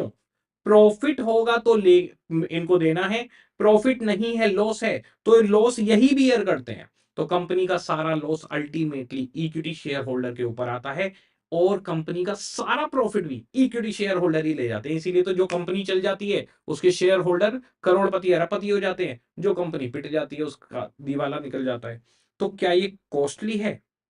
यस, हाई कॉस्ट, बहुत महंगे पे इक्विटी फंडिंग होती है। अब इक्विटी फंडिंग जो होती है इसमें बच्चे कहते हैं कि सर इक्विटी शेयर होल्डर कैसे महंगा हो सकता है? अगर कमाई होगी तो इनको मिलेगा, कमाई नहीं होगी तो इनको कुछ भी नहीं मिलेगा। तो ये फंडिंग महंगी कैसे हो सकती है? तो मैं आपको बताता हूं, इक्विटी फंडिंग महंगी ऐसे होती है कि इक्विटी शेयर होल्डर जो इन्वेस्टर है, जैसे एक है ए लिमिटेड और एक है बी लिमिटेड, और हम कौन सी कंपनी है, XYZ लिमिटेड। हम XYZ लिमिटेड की बात कर रहे हैं अभी। अब देखिए, ये तीनों कंपनियां कैलकुलेटर बनाने वाली कंपनी है, ठीक है। अब ए लिमिटेड पुरानी कंपनी है और अपने शेयर होल्डर को 40% रिटर्न दे रही है, ठीक है। बी लिमिटेड भी पुरानी है, ये 35% रिटर्न दे रही है। तो अब XYZ में अगर कोई भी शेयर होल्डर पैसे लगाएगा, तो आप भी कैलकुलेटर बना रहे हो, एक 40% कमा रहा है, एक 35% कमा रहा है, तो बताइए XYZ से क्या एक्सपेक्टेशन रहेगी। XYZ नई कंपनी है, तो कम से कम 25% तो दे, 20% तो दे। तो 20 से 25% तो नई कंपनी से एक्सपेक्टेशन हो जाती है। तो इक्विटी शेयर होल्डर पहले ही दिमाग सेट करके बैठे हैं कि भाई कैलकुलेटर बनाने वाली कंपनी में कमाई होती है। जैसे आप लोग ये माइंड सेट करके पढ़ाई करते हो कि टीचर बहुत पैसे कमाते हैं, मैं आपको बता दूं टीचर कुछ पैसे नहीं कमाते। टीचर सिर्फ समाज सेवा करते हैं। पैसे तो जो सीए प्रैक्टिस में होते हैं, जो जॉब में होते हैं, वो कमाते हैं। अभी हमारा एक स्टूडेंट 85 लाख का पैकेज लगाया उसका, 1 ईयर हुआ है सिर्फ सीए बने हुए। तो असली पैसा तो वो कमाते हैं, हम लोग तो बस समाज सेवा कर रहे हैं। हाँ, तो जैसे आपका माइंड सेट है, आप मानोगे नहीं मेरी बात को। आप लोग यही मान के चलते हो बहुत पैसे कमा रहे होंगे। इतने की एक पेन ड्राइव है, इतने की एक गूगल ड्राइव है, इतनी तो बिक जाती होंगी। आप लोग को लगता है खर्चा तो कुछ है ही नहीं सर लोगों का, इन्हें क्या करना है, एक रिकॉर्डिंग करी और उसके बाद में बेचे जा रहे हैं, बेचे जा रहे हैं। बेटा बहुत खर्चा होता है हम लोग का, वो भी मैं आपको कैलकुलेशन सिखाऊं बताऊंगा एक दिन कि हमारी कितना हमें बचता है कितना नहीं। लास्ट में जाके नॉमिनल एक बच्चे से 100-200 रुपए मुश्किल से हमें बचते हैं। अच्छा, वो मैं बताऊंगा कैसे बचते हैं। ए लिमिटेड 40% कमा रहा है, कैलकुलेटर है। बी लिमिटेड भी कैलकुलेटर बना रहा है, 35% कमा रहा है। तो XYZ नया भी है ना, तो 20-25 तो कम से कम दे। जबकि मैं आपको बता दूं, इंटरेस्ट तो 10% पे आपको लोन मिल जाएगा। प्रीफरेंस शेयर 15% के आसपास लेते हैं। इक्विटी का फिक्स रेट नहीं होता। अच्छा, इक्विटी प्रीफरेंस शेयर जो होते हैं और डिवेंचर जो होते हैं, इनके रेट फिक्स होते हैं। जैसे 10% डिवेंचर, 15% प्रीफरेंस शेयर, इनका रेट फिक्स होता है, वो चेंज नहीं होता। इक्विटी के आगे कोई रेट नहीं होता, तो बच्चा सोचता है फ्री में। फ्री में नहीं बेटा, इसके आगे रेट इसलिए नहीं है क्योंकि इसका रेट चेंज होता रहता है हर साल, वेरिएबल है। जैसे कि ए लिमिटेड 5 साल पुरानी है और 40% कमा रही है। बी लिमिटेड 4 साल पुरानी है और 35% कमा रही है। और XYZ लिमिटेड का ये फर्स्ट ईयर है। तो शेयर होल्डर पहले साल सोचेगा 20 से 25 मिल जाए, दूसरे साल सोचेगा 25 से 28% मिल जाए, तीसरे साल सोचेगा 28 से 30% के आसपास मिल जाए। फोर्थ ईयर में कहेगा देखो बी लिमिटेड 4 साल पुरानी थी तो 35 कमाती थी, अब हमें भी 35% मिलना चाहिए। पांचवें साल में सोचेगा कि अब ए लिमिटेड 40% कमा रही थी, तो पांचवें साल में 40। तो ऐसे XYZ लिमिटेड के शेयर होल्डर हर साल अलग अलग एक्सपेक्टेशन करेंगे। जैसे मैं बात करूं, कोविड गया, तो कोविड के अंदर सारे बिजनेस ठप हो गए, तो सारे शेयर होल्डर्स की एक्सपेक्टेशन डाउन हो जाती है। और ऐसे में ही सीरम कंपनी ने कोविड वैक्सीन बनाई थी, कोविड वगैरह, तो सीरम कंपनी के शेयर होल्डर्स की एक्सपेक्टेशन बढ़ गई हुई क्योंकि बहुत वैक्सीन बिक रही थी। फिर कोविड चला गया, कोविड को सब भूल भी गए। अब बताइए, अब कोविड की वैक्सीन बनाने वाली कंपनी के शेयर होल्डर की एक्सपेक्टेशन कम होगी क्योंकि अब उतनी वैक्सीनेशन की नीड नहीं है, सब लोगों को दुनिया में वैक्सीन लग चुकी है। कोविड तो नॉर्मल बुखार की तरह से चला गया। तो क्या हो सकता है कि एक सीजन ऐसा हो सकता है जब वैक्सीन बनाने वाले के शेयर होल्डर की एक्सपेक्टेशन ज्यादा है क्योंकि बहुत वैक्सीन बिक रही है, और सेम टाइम पे कोई जो दूसरे बिजनेस कर रहे थे उनकी एक्सपेक्टेशन कम क्योंकि उस टाइम उनकी दुकानें बंद हो गई थी। तो ऐसे एक्सपेक्टेशन बदलती रहती है। तो शेयर होल्डर सबसे महंगे होते हैं, वेरिएबल होते हैं, ईयर टू ईयर उनकी एक्सपेक्टेशन बदलती रहती है। ठीक है, अब जरा हम यहां पर आते हैं, इंटरेस्ट। हाँ, अब जरा आराम से देखिए इसको। अब हम लोग जरा सिंपल तरीके से, अब आराम से, आप लोग को करना कुछ नहीं, आराम से कहानी सी चल रही है बस, पढ़ाई तो कल चालू होगी, आज तो ऐसे एक आइडिया दे रहा हूं। तो एक बिजनेस है, जो कंपनी है, इन्वेस्टमेंट करने होते हैं उसे फिक्स्ड एसेट्स और लॉन्ग टर्म में, और वर्किंग कैपिटल चाहिए होती है। फिर वो पैसा मंगवाने के लिए उसके पास अलग अलग तरीके हैं। इक्विटी फंडिंग हो सकती है, शेयर कैपिटल के थ्रू, और ईयर टू ईयर पैसा रिटेन करके। प्रीफरेंस शेयर से मंगवा सकता है, डिवेंचर से मंगवा सकता है। अगर हम बात करें तो डिवेंचर का कोई बिजनेस पे कंट्रोल नहीं है, बहुत हाई रिस्क है क्योंकि इनको फिक्स पेमेंट चाहिए, लेकिन ये सस्ते होते हैं। प्रीफरेंस शेयर की बात की जाए तो ये फिक्स डिविडेंड लेते हैं, कंट्रोल मीडियम रहता है। मीडियम कैसे, ये वोटिंग पावर में कई बार आ जाते हैं, अगर आप डिविडेंड नहीं दोगे तो इनके पास वोटिंग पावर आ जाती है, वरना नहीं रहती। रिस्की मीडियम है, प्रॉफिट कमाओगे तो लेंगे, प्रॉफिट नहीं कमाओगे तो फिर अगले साल डबल लेंगे। कॉस्ट इनकी मीडियम रहती है, रेट इनका मीडियम रहता है। फिर इक्विटी जो फंडिंग है उनको डिविडेंड देते हैं, रिटेन अर्निंग भी उन्हीं का रहता है। तो basically dividend plus retain earning for the year वो इनकी रहती है। इसे हम अर्निंग पर शेयर भी बोलते हैं कि एक शेयर पे आपने कितना कमाया। तो इनकी कॉस्ट जो रहती है वो बहुत हाई होती है। इनका कंट्रोल भी कंपनी के ऊपर सबसे ज्यादा इन्हीं का कंट्रोल है, यही होलसेल है, यही मालिक हैं। और पूरी वोटिंग पावर इन्हीं के पास है। रिस्क कोई नहीं है, अगर कंपनी लॉस में चल रही है तो कोई टेंशन वाली बात नहीं है, ठीक है। अब इधर आते हैं, बिजनेस कर क्या रहा है। बिजनेस में जो सामान बन रहा है वो बाजार में बिक रहा है, सेल हो रही है, ऑपरेटिंग खर्चे लग रहे हैं और ऑपरेटिंग प्रॉफिट आ रहा है, ईबीआईटी। यहां तक का काम कॉस्ट अकाउंटिंग के अंदर कवर है। तो कॉस्ट एंड मैनेजमेंट अकाउंटिंग जो आपने पढ़ा वहां पर यहीं तक पहुंचा जाता है। Cost and management accounting EBIT पे आके रुक जाता है, वहां पर ईबीआईटी को ही प्रॉफिट बोलते हैं। उसके बाद का काम फाइनेंशियल मैनेजमेंट में आता है। अब जो ईबीआईटी होता है उसका एक हिस्सा इंटरेस्ट में चला जाता है, डेट को गवर्नमेंट टैक्स ले जाती है, preference share holder preference dividend ले जाते हैं, जो बचा वो प्रॉफिट या लॉस वो सब इक्विटी का। उसमें से कुछ हिस्सा डिविडेंड दिया जा सकता है और कुछ रिटेन अर्निंग में ट्रांसफर किया जा सकता है, ट्रांसफर टू रिजर्व। तो हमारे पास ये पूरा सिस्टम चल रहा है, ठीक है। ये एक बिजनेस का सेटअप है। इससे क्या फर्क पड़ेगा वो चीजें बताऊंगा। कितना इन्वेस्टमेंट करना है इसे हम बोलते हैं इन्वेस्टमेंट डिसीजन। आपको कितना इन्वेस्ट करना है इसे इन्वेस्टमेंट डिसीजन बोलते हैं। पैसा कहां से मंगवाना है और किस सोर्स से मंगवाना है, इक्विटी से, डेट से, प्रीफरेंस से, इसे हम कहते हैं फाइनेंसिंग डिसीजन, कि फाइनेंस के बारे में डिसीजन लेना। ओके। और आपके पास इक्विटी शेयर होल्डर को डिविडेंड देना है या नहीं देना है और उसका क्या फर्क कंपनी में पड़ेगा, इसे कहते हैं डिविडेंड डिसीजन। तो हमारे पास एफएम के अंदर तीन तरीके के डिसीजन रहते हैं। पहला, पैसा कहां लगाएं, इन्वेस्टमेंट। पैसा किससे मंगवाएं, फाइनेंसिंग। डिविडेंड दें या ना दें और उसका इफेक्ट, डिविडेंड डिसीजन। तो ये हमारे पास इन्वेस्टमेंट डिसीजन, फाइनेंसिंग डिसीजन और डिविडेंड डिसीजन, तीन डिसीजन रहेंगे, ठीक है। अब ये सब कुछ जो हम कर रहे हैं, इधर से आया इधर गया, डिविडेंड दें ना दें, ये सस्ता है महंगा है, हमारा ऑब्जेक्टिव क्या रहता है।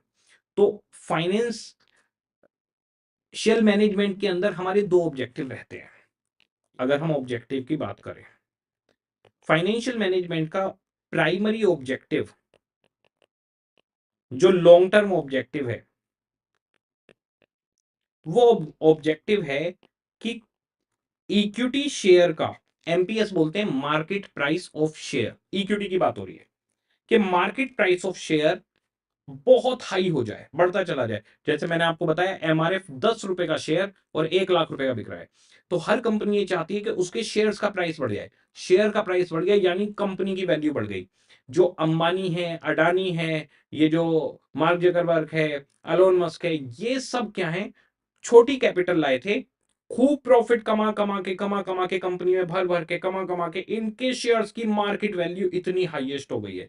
तो मार्केट प्राइस ऑफ शेयर बढ़ाना, अपनी नेटवर्थ बढ़ाना ही किसी भी कंपनी का मेन काम है। आपका भी मेन काम सोच के देखिए। आप सीए कर रहे हैं तो आप क्या सोचेंगे कि मैं गाड़ियां लूंगा, मैं मकान बनाऊंगा, मेरी एफडी इतने की होंगी, मेरा इतना पोर्टफोलियो होगा, मेरे पास 100 करोड़ रुपए होंगे, 200 करोड़ रुपए होंगे। इसे कहते हैं आप अपनी नेटवर्थ बना रहे हो। तो कंपनी के अंदर मार्केट प्राइस ऑफ शेयर एक तरीके से नेटवर्थ आप बोल सकते हो। ये मेन ऑब्जेक्टिव है। दूसरा ऑब्जेक्टिव, ये शॉर्ट टर्म ऑब्जेक्टिव होता है। इसके अंदर आता है ईपीएस, अर्निंग पर शेयर को बढ़ाना। तो हमारे पास हमारी जो शेयर का प्राइस है उसको मैक्सिमाइज करना, और जो अर्निंग पर शेयर है, हर शेयर पर कमाई, ईपीएस यानी earning per share, earning per share. और मैं आपको बता दूं, हमारा पहला चैप्टर ईबीआईटी ईपीएस है, तो वहां ये सब कुछ आने वाला है। अभी सिर्फ एक आइडिया चल रहा है, अर्निंग पर शेयर, और यहां पर मार्केट प्राइस ऑफ शेयर। ये कौन से शेयर की बात हो रही है, इक्विटी शेयर की। तो अर्निंग पर शेयर को मैक्सिमाइज करना है यानी आपकी कमाई ज्यादा से ज्यादा हो, मैक्सिमाइजेशन, हाँ। और हमारे पास प्राइमरी ऑब्जेक्टिव है कि शेयर का प्राइस ज्यादा से ज्यादा हो। सेकेंडरी ऑब्जेक्टिव है हमारी अर्निंग पर शेयर ज्यादा से ज्यादा हो। अर्निंग पर शेयर क्या होता है, ये हर साल निकलता है, इसलिए ये सेकेंडरी है। एक बात बताओ, कोविड आ गया, कोविड के टाइम पे तो ईपीएस कम हो जाएगा ना, शेयर उतना नहीं कमा पाएगा, लेकिन कोविड चला जाएगा तो ईपीएस बढ़ जाएगा। तो ये ईयर टू ईयर बदलता रहता है। जो मार्केट प्राइस ऑफ शेयर है ये लॉन्ग टर्म है। आप अच्छे से काम करोगे, आपकी गुडविल बढ़ेगी, तो जो भी मार्केट में आपके प्रोडक्ट पे लोग ट्रस्ट करेंगे। जैसे कि अगर मैं बात करूं तो कैलकुलेटर में एक कंपनी है जिसने अपना नाम अच्छा बना रखा है, दैट इज कैसियो। कैसियो ने बहुत बढ़िया नाम बना रखा है। तो बंदा जाता है ना, बहुत सारे कैलकुलेटर रखे हैं, तो कहता है कैसियो का कैलकुलेटर है दे दो, उसको ट्रस्ट है उस पे। इसका मतलब ट्रस्ट है तो सेल बढ़ेगी, सेल बढ़ेगी तो प्रॉफिट बढ़ेगा, प्रॉफिट बढ़ेगा तो इक्विटी शेयर को प्रॉफिट ज्यादा मिलेगा, इक्विटी शेयर को प्रॉफिट ज्यादा मिलेगा तो जिस भी कंपनी में प्रॉफिट ज्यादा होगा उसकी शेयर का प्राइस बढ़ जाएगा। तो हमारे को ईपीएस और एमपीएस ये दोनों बढ़ाने होते हैं, पर मेजर काम एमपीएस बढ़ाने का है। देखो आप एक बात सोचो, आपकी एक साल की कमाई कितनी होनी चाहिए? जैसे आप सोचते हो कि 50 लाख रुपए से 1 करोड़ के बीच में मैं हर साल कमाना चाहता हूं, ये आपकी पर एनम कमाई है। एक साल अगर 25 लाख कमा लोगे तो कुछ घट नहीं जाएगा, और किसी साल अगर 125 लाख कमा लोगे तो कोई बहुत बड़ी आपने तीर नहीं मार लिया कि 50 से 16, 50 to 100 लाख तो कमा ही रहे हो, तो 50 लाख से 1 करोड़ तो आप कमा रहे हो हर साल। तो कभी कम हो गए या कभी ज्यादा हो गए थोड़े बहुत, कोई फर्क नहीं पड़ता। पर आपका मेन ऑब्जेक्टिव क्या रहेगा कि आपको लाइफ में करोड़पति बनना है, आप पे करोड़ों की गाड़ियां हो, मकान हो, एफडी हो। तो आपका टारगेट है कि आपको 100 से 200 करोड़ के बीच में पैसा इकट्ठा करना है। ये लॉन्ग टर्म ऑब्जेक्टिव है। इसमें अगर 5% ऊपर नीचे कर दूंगा ना, तो आपकी 5-10 साल की कमाई घिस जाएगी। जैसे मान लो इसमें आपकी वर्थ है 100 करोड़, इसमें 5% कम कर दूं, भाई साहब 5 करोड़ रुपए कम हो गए। 5 करोड़ कमाने में तो 5 से 10 साल लग जाएंगे, और इसी में 5% बढ़ा दूं तो भाई साहब 5 साल की कमाई एकदम से आ गई। तो हमारा जो मेन ऑब्जेक्टिव होता है वो नेटवर्थ पे रहता है, शेयर के मार्केट प्राइस पे रहता है। और जो ईपीएस होता है वो पर एनम होता है, वो थोड़ा बहुत वेरी भी कर जाए तो उसमें कोई दिक्कत वाली बात नहीं है, ठीक है। तो हमारे पास जो एफएम के अंदर ऑब्जेक्टिव है वो है शेयर के प्राइस को बढ़ाना और अपनी शेयर की कमाई को बढ़ाना, ठीक है। अब आते हैं वापस, फिर से चालू करते हैं प्रमोटर से। पूरी कहानी अब आपको सेट करके बता रहा हूं। एक प्रमोटर कोई बिजनेस करना चाहता है, तो इन्वेस्टमेंट कहां करना है उसके लिए इन्वेस्टमेंट डिसीजंस लेने, ये डिसीजन फाइनेंस मैनेजर लेगा। पैसा कहां से मंगवाना है, सोर्सेज ऑफ फंड, ये डिसीजन फाइनेंस मैनेजर लेगा। तो इन्वेस्टमेंट करना है, इन्वेस्टमेंट जो भी करना है उसके लिए पैसा चाहिए, तो उसके लिए सोर्सेज ऑफ फंड से पैसा चाहिए। फिर जो सेल होगी, कमाई होगी, उसमें से डिविडेंड बांटा जाए या ना बांटा जाए, वो डिविडेंड डिसीजन में आ जाएगा। इन सारी चीजों का इफेक्ट, इन सारी चीजों का इफेक्ट फाइनेंस मैनेजर को इस तरीके से अरेंज करना है कि प्राइमरी और सेकेंडरी ऑब्जेक्टिव अचीव हो जाए। तो फाइनेंस मैनेजर का काम है पैसा कहां पर लगाना है ये सोचना, और इस तरह से पैसा लगाना कि हमारी सेल ईबीआईटी प्रॉफिट खूब सारा है। तो पैसा आपको इस तरीके से लगाना है कि वहां से आपके पास खूब सारा प्रॉफिट आ जाए इक्विटी शेयर होल्डर के लिए, तो आपका ईपीएस बढ़ जाएगा, ठीक है, और एमपीएस बढ़ जाएगा। ईपीएस अगर ज्यादा होता है तो कई सालों में इकट्ठे होते होते एमपीएस भी आपका बढ़ने लग जाता है। दूसरा, पैसा ऐसी जगहों से मंगवाना है, इक्विटी से, प्रीफरेंस से, डेट से, जिससे आपकी कॉस्ट कम से कम आए, ज्यादा कॉस्ट नहीं आनी चाहिए। तीनों का मिक्सचर ही हमें लेना है। उस मिक्सचर में हमें ध्यान रखना पड़ता है कि कंट्रोल कितना जा रहा है, रिस्क ही कितना है, कॉस्ट कितनी है। अब लो कॉस्ट के चक्कर में हाई रिस्क नहीं उठाएंगे। तो हमारे पास फाइनेंस मैनेजमेंट के अंदर फाइनेंस मैनेजर का काम है एक तरफ से पैसा मंगवाना और दूसरी तरफ पैसा लगाना। पैसा इस तरीके से मंगवाना है जिसमें कंट्रोल, रिस्क और कॉस्ट, तीनों चीजें बैलेंस रहें। और पैसा इस तरह से ऐसी जगह पे लगाना है कि कहीं डूब ना जाए, बल्कि वो हमें इतनी रिटर्न दे कि इक्विटी शेयर होल्डर का अर्निंग पर शेयर और मार्केट पर शेयर हाईएस्ट हो। It is called as financial management, ठीक है। अच्छा, अब ये जो हमारे इक्विटी, प्रीफरेंस और डेट हैं, इन तीनों को जो पैसा दिया जाता है उसे हम बोलते हैं कॉस्ट ऑफ कैपिटल। उसे बाद में बताता हूं, पहले जरा हम यहां पर फाइनेंशियल मैनेजमेंट पर आते हैं और जरा देखते हैं एक बार ये क्या कह रहा है। Financial management refers to the managerial activity, management का काम है which is concern with the arrangement of funds, पैसे का अरेंजमेंट करना है फ्रॉम वेरियस सोर्सेज, हमारे पास इक्विटी प्रीफरेंस डेट तीन सोर्स हैं, with consideration of cost control and risk, check करना है कॉस्ट बैलेंस्ड हो, कंट्रोल बैलेंस्ड हो, रिस्क बैलेंस्ड हो, तो हम तीनों का एक मिक्सचर लेते हैं, उस तीनों के मिक्सचर को बोला जाता है कैपिटल स्ट्रक्चर। इक्विटी, प्रीफरेंस और डेट, इन तीनों के कॉम्बिनेशन को कैपिटल स्ट्रक्चर बोला जाता है। तो हम इन तीनों का कॉम्बिनेशन लेंगे कॉस्ट कंट्रोल रिस्क को सोचते हुए, with involved with such sources and application of these funds in an effective manner to maximize shareholders earning and wealth, EPS and MPS। अब जरा देखिए, financial management refers to that managerial activity which is concerned with the arrangement of funds, पैसा मंगवाना, with consideration of cost control and risk, इन तीनों चीजों को balance रखना, involved with such sources and application of these funds in an effective manner, तो पैसा पहले sources से मंगवाना है फिर इफेक्टिव मैनर में लगाना है जिससे कि मैक्सिमाइज हो जाए शेयर होल्डर्स का ईपीएस और MPS. It is called as financial management, very simple. अब हमारे पास फाइनेंशियल मैनेजमेंट के अंदर सोर्सेज ऑफ फंड है जिसमें एक डेट फंड है और एक शेयर होल्डर, शेयर होल्डर में प्रीफरेंस शेयर और इक्विटी शेयर होल्डर है। इक्विटी शेयर होल्डर से शेयर कैपिटल और रिटेन अर्निंग दो तरीके से पैसा मंगवाया जा सकता है, तो इक्विटी से शेयर कैपिटल और retain earning, preference capital, debt में डिवेंचर और long term loan. Application of fund में फिक्स्ड एसेट्स और इन्वेस्टमेंट में पैसा जाएगा और वर्किंग कैपिटल में। रिजल्ट क्या निकलेगा, सेल होगी माइनस खर्चा करेंगे, ऑपरेटिंग प्रॉफिट आ जाएगा ईबीआईटी, ये हमारे पास ऑपरेटिंग प्रॉफिट आ जाएगा। ठीक है, अब हम अपने पास यहां पर वापस जाते हैं। जैसे मान लीजिए हमारा जो ऑपरेटिंग प्रॉफिट है वो ऑपरेटिंग प्रॉफिट आ रहा है, ये 1000 करोड़ है ना, 1000 करोड़ पे मान लेते हैं 25%, 250 करोड़ हो गया। हमारा ईबीआईटी आ रहा है 250 करोड़, तो आपने कितना पैसा बिजनेस में लगाया हुआ है, यहां से उठा लो या यहां से उठा लो, 1000 करोड़ लगाया हुआ है। अब मुझे बताइए 250 करोड़ आप कमा रहे हो 1000 करोड़ लगाकर, तो आपकी रिटर्न कितनी है, रिटर्न आपकी हो गई 25% ऑफ इन्वेस्टमेंट, या इसको हम बोलते हैं कैपिटल एम्प्लॉयड।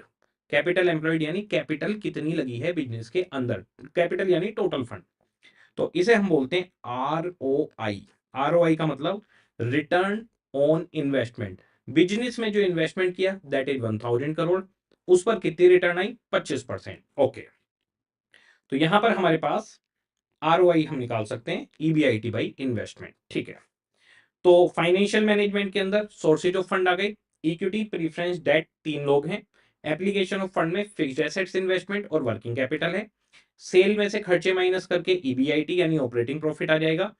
ऑपरेटिंग प्रॉफिट को अगर हम टोटल इन्वेस्टमेंट से कंपेयर करें तो इन्वेस्टमेंट पे हमारी रिटर्न निकल आएगी। ओके, फाइनेंशियल मैनेजमेंट के अंदर डिसीजन तीन तरीके के डिसीजन है। फाइनेंसिंग, फाइनेंसिंग डिसीजन कहते हैं कि पैसा किस सोर्स से मंगवाना है, यानी इक्विटी से, प्रीफरेंस से, डेट से, या इनका कॉम्बिनेशन क्या होगा। जैसे मेरे को लगता है 50% इक्विटी से मंगवाता हूं, 30% प्रीफरेंस से और 20% डेट से।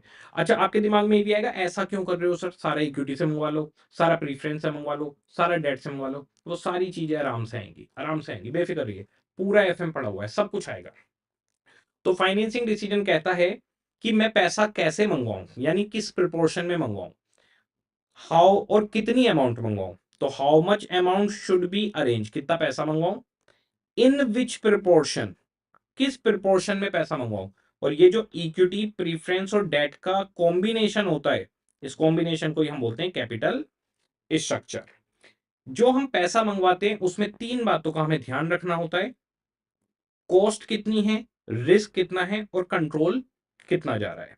तो फाइनेंसिंग डिसीजन में हमारे पास सिंपल है, कितना पैसा मंगवाऊं। अगर मैं अपने एग्जाम्पल की बात करूं इसकी, तो कितना पैसा मंगवाना है जी, 1000 करोड़। ओके, किस प्रोपोर्शन में मंगवाऊं, तो जैसे मैंने मान लिया 50-30-20, इसकी पूरी कैलकुलेशन आएंगी, चैप्टर है इसके ऊपर।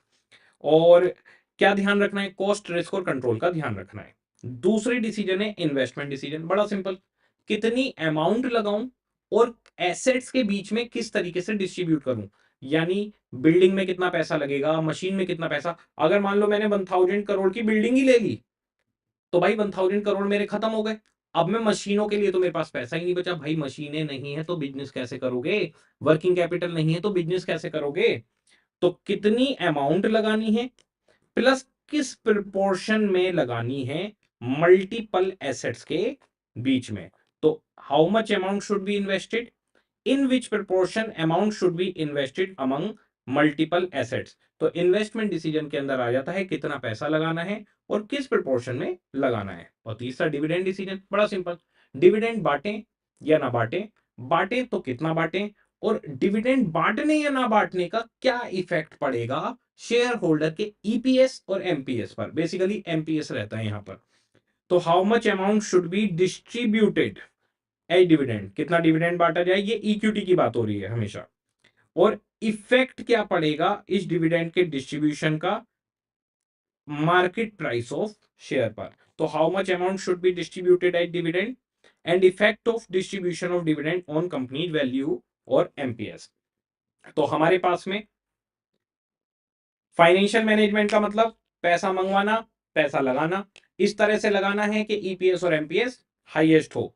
ध्यान रखना है पैसा मंगवाते हुए कॉस्ट कंट्रोल और रिस्क का। पैसा कहां से मंगवा सकते हैं, इक्विटी फंड से, इक्विटी शेयर कैपिटल और रिटेन अर्निंग से, डेट फंड से और प्रीफरेंस शेयर से।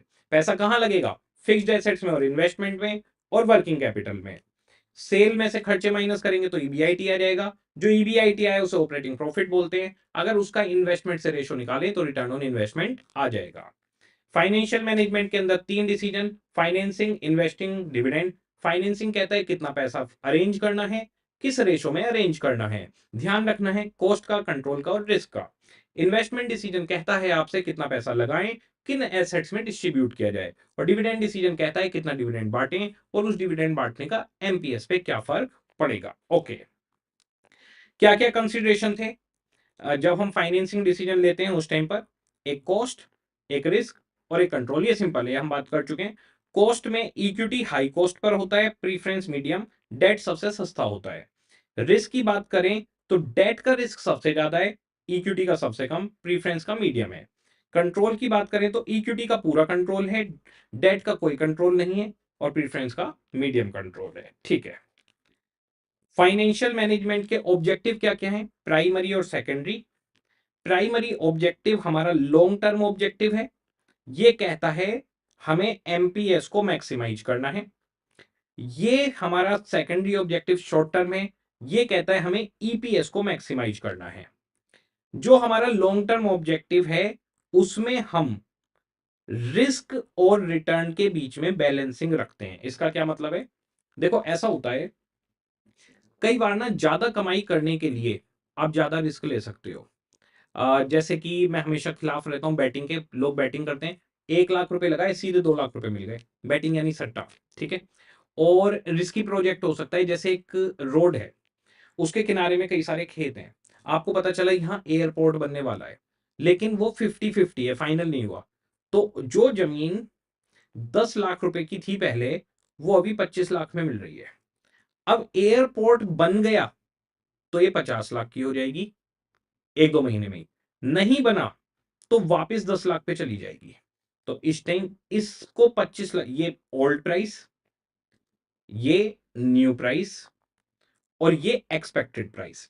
अब देखिए 10 लाख की जगह है, आज की डेट में 25 लाख की हो गई क्योंकि एयरपोर्ट बनने की न्यूज आई है। अब आप 25 लाख में आज खरीद सकते हो।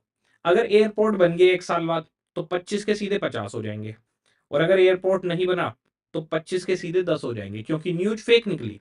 तो यहां पर आप क्या कर रहे हो, रिस्क ले रहे हो।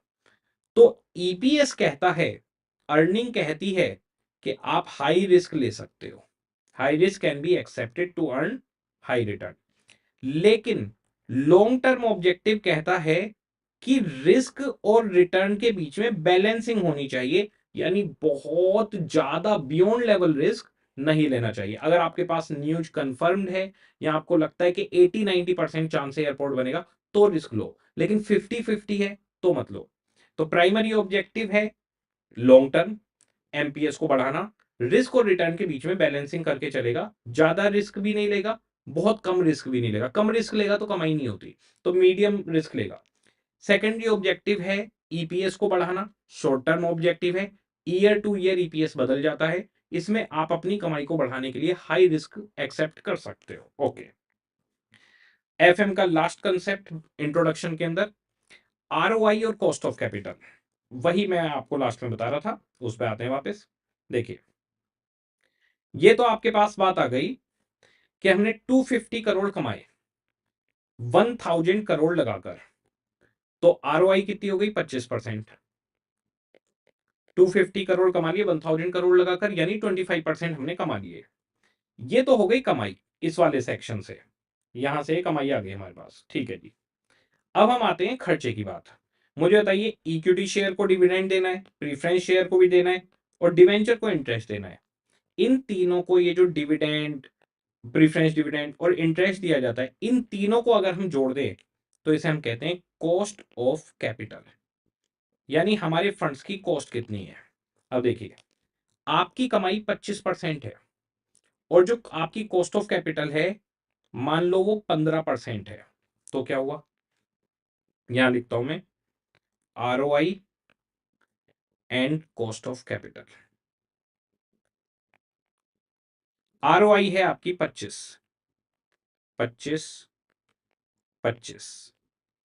अब मान लो आपकी कॉस्ट ऑफ कैपिटल 15% है, तो इसका मतलब आपने 1000 करोड़ लगाए थे, कमाए कितने? 250 करोड़। लेकिन इक्विटी प्रीफरेंस और डिवेंचर को जो उनकी एक्सपेक्टेशन है, जो फिक्स है उनसे, उन्हें सिर्फ 15%, 250 करोड़ कमाए, 150 करोड़ पे कर दिए। अब 100 करोड़ तो बच गए, वो किसकी जेब में जाएंगे? वो 100 करोड़ एक्स्ट्रा प्रॉफिट हो गया इक्विटी शेयर होल्डर का। इसी को आप लोग सुपर प्रॉफिट पढ़ते आते हैं। तो इस सिचुएशन में हम आरओआई और कॉस्ट ऑफ कैपिटल, इन दोनों के डिफरेंस को बोलते हैं ईवीए। ईवीए का मतलब है इकोनॉमिक वैल्यू एडेड, कि क्या इकोनॉमिकली कुछ वैल्यू एडिशन हुआ है? तो यस, यहां पर हुआ है, क्योंकि रिटर्न ज्यादा है कॉस्ट ऑफ कैपिटल से। कितने रुपए? 100 करोड़। तो 100 करोड़ एक्स्ट्रा प्रॉफिट कमा लिया इस साल आपकी कंपनी ने, तो आपकी कंपनी की गुडविल अच्छी होगी, आपके शेयर्स का प्राइस बढ़ जाएगा। तो ये गुडविल आपकी अच्छी है और आपके शेयर का प्राइस मार्केट में बढ़ेगा, क्योंकि आपकी कंपनी एक्स्ट्रा कमा कर दे रही है। अच्छा, मान लीजिए आरओआई 25% है और कॉस्ट ऑफ कैपिटल भी 25% है, तो इसको हम कहते हैं नॉर्मल सिचुएशन। जितना कमा रहे हैं उतना ही बट जाता है, तो एक्स्ट्रा कुछ नहीं कमा रहे। तो ऐसा नहीं है प्रॉफिट नहीं कमा रहे, प्रॉफिट कमा रहे हैं, पर एक्स्ट्रा अर्निंग नहीं है। अच्छा, ये जो 25% है कॉस्ट ऑफ कैपिटल, इसमें इक्विटी को जो देना है, प्रीफरेंस को जो देना है और डेट को जो देना है, तीनों कवर हो चुके हैं। तो इक्विटी, प्रीफरेंस, डेट तीनों मिलके 15% चाह रहे थे, लेकिन कंपनी कमा गई 25%। तो 15% चाहते थे, 25% कमा गई, वो 100 करोड़ जो एक्स्ट्रा है वो इक्विटी ले जाएगा, तो उनके शेयर का प्राइस बढ़ जाएगा। अच्छा, यहां पर इक्विटी, प्रीफरेंस, डेट सब मिलके 25% कमाना चाहते हैं कॉस्ट ऑफ कैपिटल, कमाई भी कंपनी की 25% है, तो नॉर्मल सिचुएशन है, जितना कमाना चाहते हो उतना ही कमा रहे हो। जैसे कि आप 50 लाख का पैकेज चाहते हो, 50 लाख का ही मिल गया, तो नॉर्मल सिचुएशन। 50 का चाहते हो और 80 का मिल गया, तो सुपर प्रॉफिट, 30 लाख का एक्स्ट्रा आपको फायदा हो गया। और तीसरी सिचुएशन बड़ी खराब है, मान लो कॉस्ट ऑफ कैपिटल 30% है और कमाई सिर्फ 25, तो ये सिचुएशन नेगेटिव है, इसमें आपकी गुडविल खराब होगी और शेयर का प्राइस गिरेगा, क्योंकि कमाई से ज्यादा कॉस्ट ऑफ कैपिटल है। तो इकोनॉमिक वैल्यू एडेड है रिटर्न ऑन इन्वेस्टमेंट और कॉस्ट ऑफ कैपिटल का डिफरेंस। अगर रिटर्न ऑन इन्वेस्टमेंट ज्यादा है तो ये पॉजिटिव है, सुपर प्रॉफिट की सिचुएशन है, इसमें पॉजिटिव गुडविल है और शेयर का प्राइस इसमें बढ़ जाएगा। अगर दोनों बराबर हैं तो इकोनॉमिक वैल्यू एडिशन कुछ नहीं है, नॉर्मल प्रॉफिट सिचुएशन है, गुडविल भी नॉर्मल है और आपका एमपीएस बढ़ेगा, लेकिन नॉर्मल ग्रोथ होगी, धीरे। जैसे आप सोचो, आपने 50 लाख सोचे और आपको 50 लाख ही मिल रहे हैं, तो आप धीरे धीरे आपकी नेटवर्थ बढ़ेगी। पर आपने सोचे थे 50 लाख और मिल गए 80 लाख, तो आपकी नेटवर्थ जल्दी जल्दी बनेगी। अब जल्दी जल्दी पैसा इकट्ठा होगा, जमीनें खरीदोगे, एफडीआं बनाओगे। तीसरी सिचुएशन खतरनाक है भाई साहब, कि भाई कमाई कम है, कॉस्ट ऑफ कैपिटल ज्यादा है, तो ये लॉस की सिचुएशन है। गुडविल इसमें नेगेटिव होती है, इसमें एमपीएस आपका डिक्रीज हो जाता है। That's it. तो हमारे पास, अब मैं आपको बताता हूं पूरे इंट्रोडक्शन के अंदर सीधी सी बात। कल आप एक तो दो रजिस्टर लेके आएंगे, एक कंसेप्ट का और एक न्यूमेरिकल का, दो रजिस्टर लेके बैठेंगे। कल से हम न्यूमेरिकल स्टार्ट करेंगे। दूसरा, एफएम के अंदर जितनी भी बातें मैंने बताई हैं आपको आज, जितनी भी बातें हैं, ये एक नॉर्मल एक आइडिया है। इन सब के ऊपर हमारे पास चैप्टर है। जैसे कि मैं आपको बता दूं, हमारे पास एक चैप्टर नंबर 1 इंडेक्स में ईबीआईटी और ईपीएस को समझेंगे। यहां पर हम, ये कैपिटल स्ट्रक्चर का चैप्टर है, तो ईबीआईटी से ईपीएस पे कैसे जाते हैं। लीवरेज के अंदर हम रिस्क को समझेंगे कि रिस्क कैसे कैलकुलेट होता है। मैनेजमेंट ऑफ रिसीवेबल्स, पेबल्स और वर्किंग कैपिटल, कैश मैनेजमेंट, ये तीनों चैप्टर में हम वर्किंग कैपिटल सीखेंगे, करंट एसेट्स और करंट लाइबिलिटीज को। तो रिसीवेबल करंट एसेट है, कैश मैनेजमेंट में करंट एसेट्स कैश आ गया, पेबल्स में करंट लाइबिलिटी आ गई, बाकी जो कुछ भी बचा है वो वर्किंग कैपिटल में ओवरऑल सीखेंगे। तो लीवरेज में रिस्क सीखेंगे, यहां ईबीआईटी से ईपीएस पे जाना सीखेंगे। ये तीनों चैप्टर वर्किंग कैपिटल के हो गए, सीए माइनस सीएल जो बोल सकते हो आप। रेशो एनालिसिस में हम अलग अलग रेशो से एनालाइज करेंगे कि कंपनी की सिचुएशन कैसी है, ये इवेल्युएट करता है अलग अलग चीजों को। कैपिटल बजटिंग या इन्वेस्टमेंट डिसीजन के अंदर हम देखेंगे कि आखिर हमें पैसा लगाना कहां है, investment decision. Cost of capital में हम देखेंगे जो सोर्सेज ऑफ फंड थे उनकी कॉस्ट कितनी आ रही है, यानी इंटरेस्ट की, प्रीफरेंस डिविडेंड की, इक्विटी की कॉस्ट ऑफ कैपिटल कितनी आ रही है। कैपिटल स्ट्रक्चर चैप्टर में हम लोगों के पास अलग अलग थ्योरी है कि हमें कैपिटल स्ट्रक्चर किस तरह से डिजाइन करना चाहिए, इक्विटी से, प्रीफरेंस से, डेट से, उसके ऊपर अलग अलग थीसिस है। तो कैपिटल स्ट्रक्चर में कैसे कॉम्बिनेशन लें वो यहां पर हम सीखेंगे। और डिविडेंड डिसीजन में हम देखेंगे डिविडेंड दें या ना दें, और डिविडेंड दें तो उसका क्या इफेक्ट पड़ेगा। अगर आप देखें तो यही तो पूरी एफएम है। तो पूरी एफएम के अंदर अब हम हर चैप्टर के अंदर इन डेप्थ ये सारी चीजें सीखेंगे। तो कल आप लोग दो रजिस्टर कैरी करेंगे, एक कंसेप्ट और एक न्यूमेरिकल, और कल से हम लोग स्टार्ट करेंगे न्यूमेरिकल। इंट्रोडक्शन खत्म। ओके जी, सभी को टाटा बाय बाय।